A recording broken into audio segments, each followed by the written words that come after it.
Making some glasses at Port Optical. Okay. First thing we gotta do is take the old lenses out of the frame.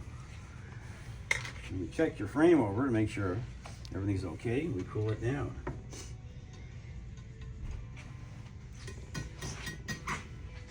Okay.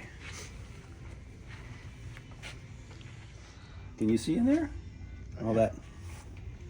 This is gonna hold the frame in place. We're gonna select over here. It's not a metal frame, it's a plastic frame. We wanna do both eyes, right and left. Hit the OK button there and watch that.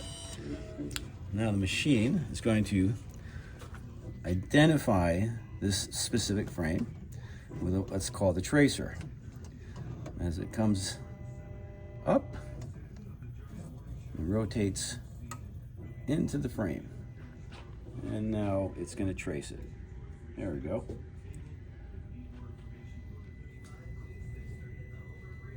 Okay, trace is done. So that information from there is going to get transmitted over to here. Okay, and you'll see that when the hourglass is gone, we'll have a specific shape. Bada boom, bada bing. There you go. So there it is. That's the actual shape of that frame we just took right there. So we're going to remove the frame from the tracer. So what we're going to do here, this is something you can't really see on the camera, is we're going to identify the little engraved circles that are on the progressive lenses. This allows us to confirm the markings on the lens. We overlap this on our existing freeform chart and confirm the markings. And we do that for both lenses.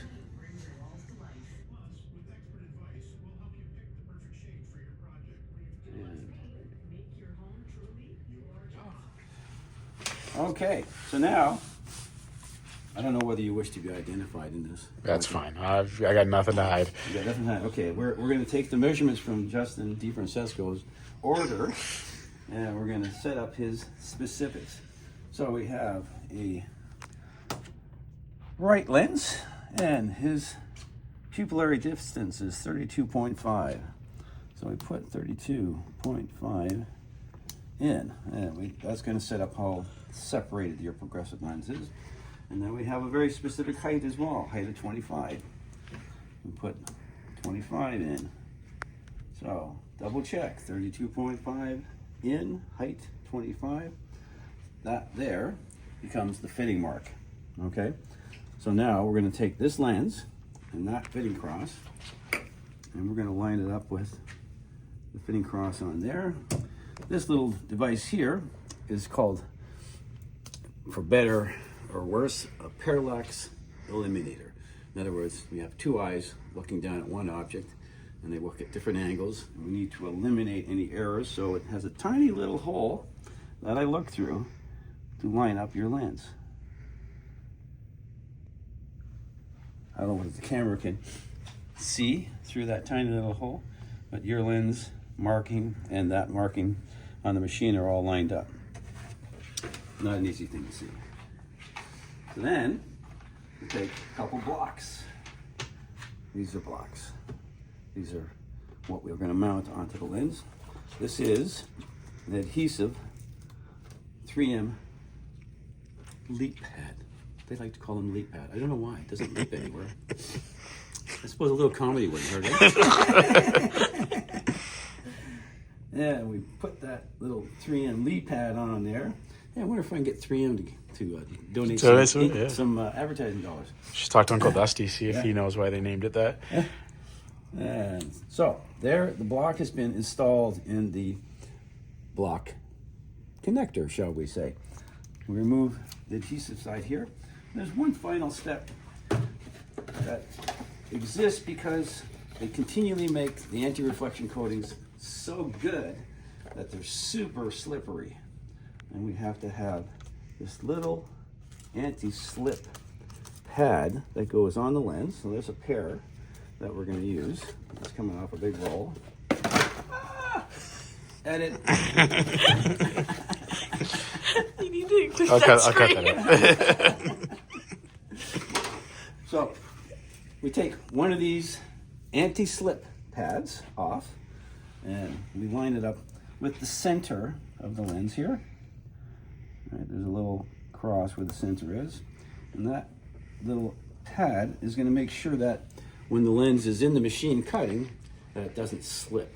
Because if it slips, there goes a great deal of money down the toilet. So now I have to identify my quirkies with my machine. What that means is there's little idiosyncrasies in my machine has that have to be taken into account. And I won't get into great details on it, but this is the part of making glasses that you truly must understand what your machine is capable of and adjust for it. So now that we've made that little adjustment, and we just double and triple check the alignment, because accuracy is of the utmost importance. Confirm, and we bring the pad down and connect. It is now officially hooked on, and we're just going to confirm that nothing has slidden or moved. Slidden, that's not a word. Edit that out. It's a word now. So this is now going to be attached to here. And there's a very specific spot here where it lines up properly. And I'm just pushing it in by hand.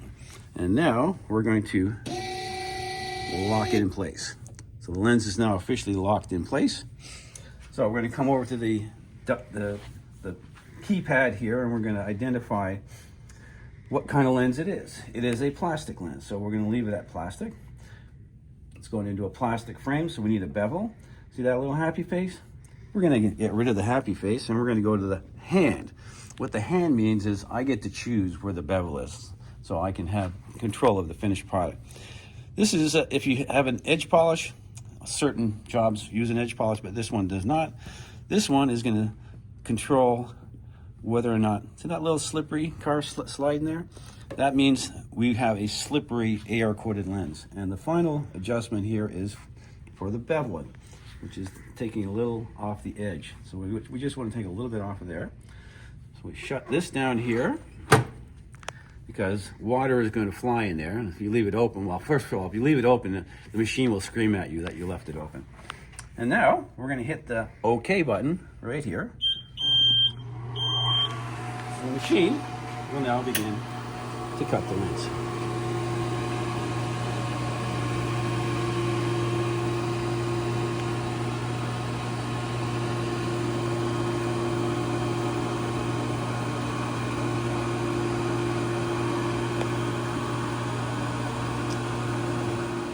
While that's doing that, I put another pad on for the other lens.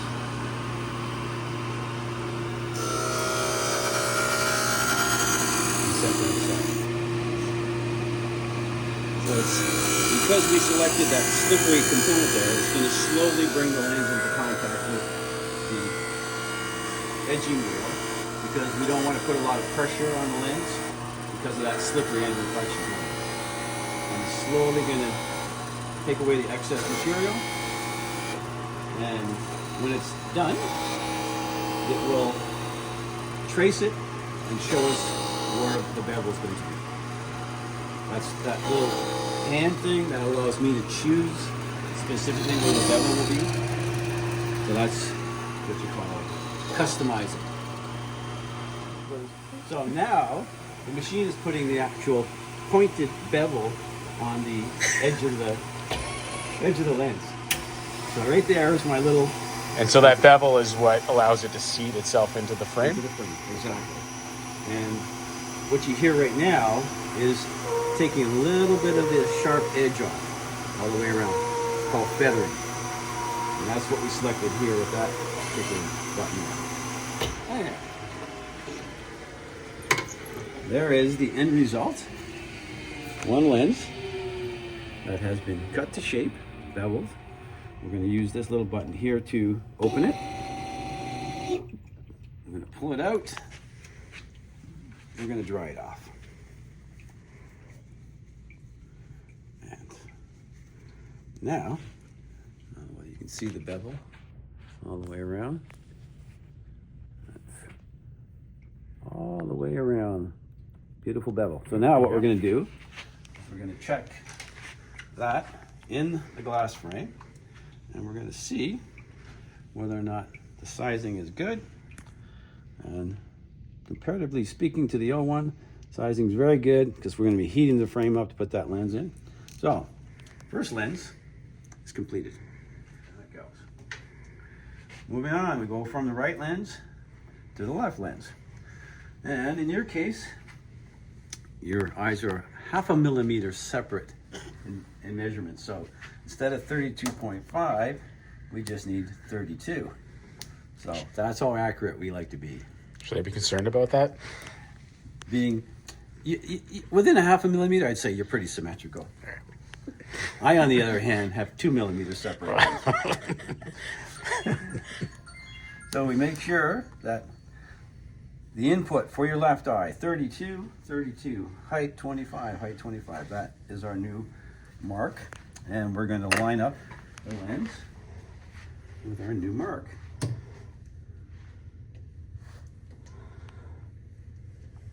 And so basically what I see is there's a cross, and there's a cross on my digital screen. And when those two line up, one of them disappears, and that's when I know they're exactly aligned. So again, we're back to that slippery pad. So we grab the slippery pad here, and we set that on the lens. And again, because we've touched the lens, we're going to confirm that nothing's moved. We put our second pad on the block here. We remove the tab to expose the adhesive, and we do a final check to make sure nothing has moved. Everything is lined up. The axis of the orientation of the lens is exactly as it should be. One final double check, nothing's moved. Maybe it's moved a hair. There's the final check. And down comes the block. Second lens has now officially been blocked. Just double check the orientation. And into the machine it goes. Lock her down, close the lid, and off we go to the final screen. Confirm nothing's changed. Plastic lens, bevel, hand bevel, slippery, take an edge off, and okay. This time, the water will run from the very beginning. These wheels come in and they touch the edge of the lens. And see how they just separated there? So what happened there was these two little devices come in and touch the edge of the lens rotates around and it traces it, and it creates this trace marking right here, which is very specific. It says how many millimeters from the front, how many millimeters from the back, and we're going to push it back just one selective.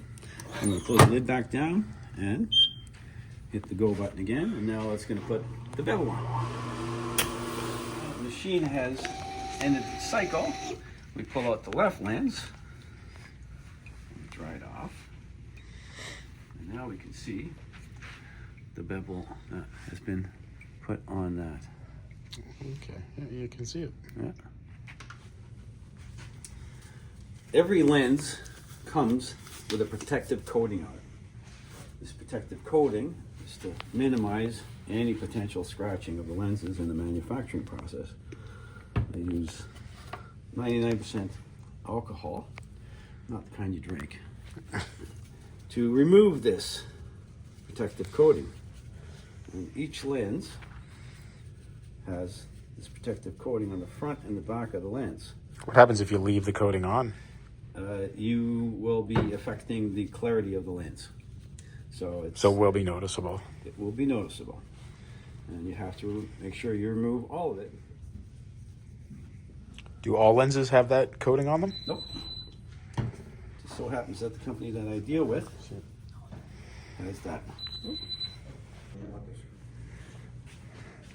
So we had a customer come in with a repair. Yep. Kind of tighten up the screws on the temples. Needs a little bit of adjusting.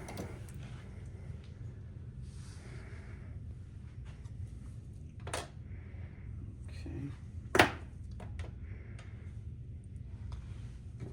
And then of course, can't return glasses dirty. Got it clean.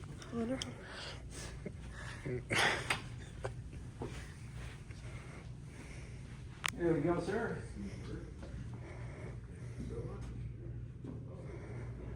Snug great up. Yeah, Cleans up, adjusts up. thank you. And Happy New Year. Yeah, same to you. That's where we're at. The lenses are now officially clean. And so what we're going to do here is we removed a lot of markings. We're going to find your little engraved circle and mark it. And we're going to find the engraved circle on the other one, which you're never going to see on a camera. This is really difficult. Just spotting that, mark it. That way, when we heat up your frame and install the lens, we can do a quick evaluation as to the orientation of the lens. So these are hot, tiny glass beads that are used to transfer heat from the bead to the frame without burning it. And it makes the plastic very pliable, very flexible and pliable. So now we can insert the lens and we'll heat the other side. And make sure there's no beads stuck on there. And then we cool it down. Good old classic water cool down. So we have to take these off the lens. So we take that, we stick it in there, and we press down, and that pops the lens in the block off of the lens. And we'll do the same thing over here. Just pop it off. So there's your anti-slip pad, there's your adhesive pad, and they all peel off, and that goes in there. And take the same thing over there, and that goes into the garbage. So now we're left with the lenses in the frame, and we're going to now identify the markings more clearly and measure them. Always really challenging. There's the one there. They're very, very tiny. Every lens design has its own specific markings. As you can see here, this is a VRX freeform design. So the standardized lenses have a circle, and when you go to a more advanced lens, they change the marking to a different design so it can be identified, right? So you have a VRX Elite lens. And so now the alignment is still the same, so you can use the same chart. So we're going to line these little dots up here with the chart there, and we're going to copy the X onto the lens.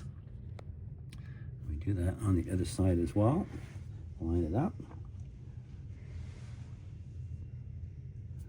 Okay. I have two charts here because this chart has a better verification scenario here. That is easier for me to overlap it. So I'm going to have to get right over top of this and confirm my measurements. So we had 32.5 in the right. Let's just make sure we got these properly lined up here.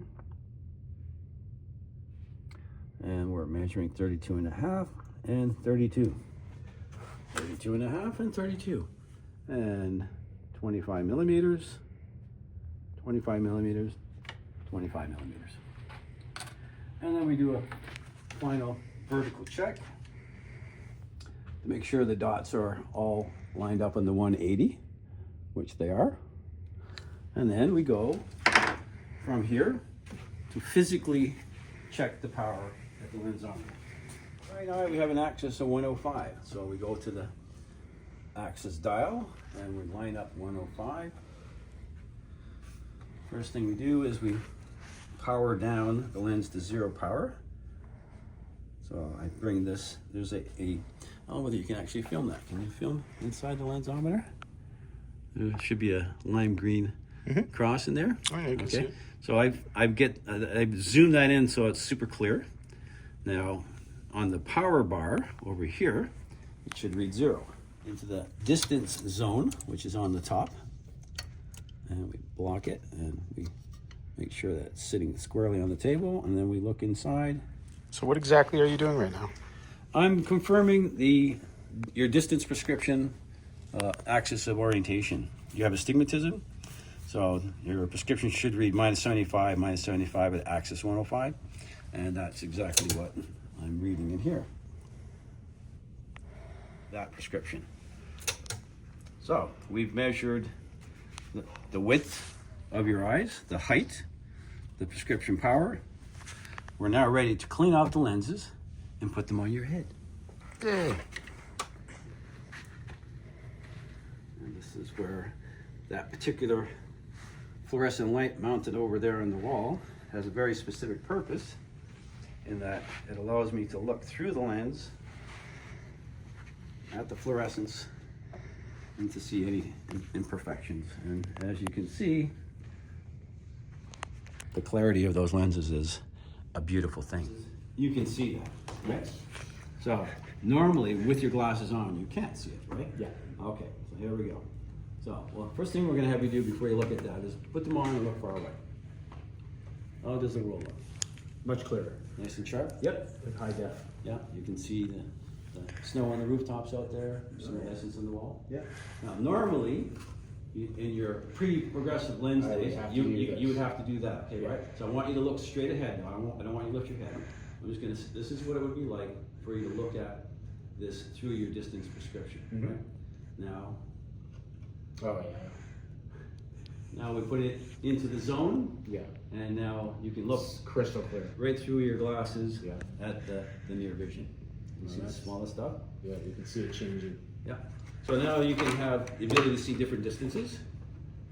Okay. Yeah. Should be able to see that Yeah. tabletop. Yeah. So if you were looking at a computer screen, Yeah. I don't need to. you don't need to lift your glasses off, Yeah. That's much better. which is a huge thing, right? 'Cause Yeah. I mean, your daily life, driving the car, looking Yeah. at your phone, Yeah. looking at your And I'm also constantly taking them off and putting in places and and that's how they get smacked up Yeah. and banged up and, Yeah. and altered and all the rest of it. awesome. So there's your old lenses, right? Bada boom, bada bing. Thank you, Dad.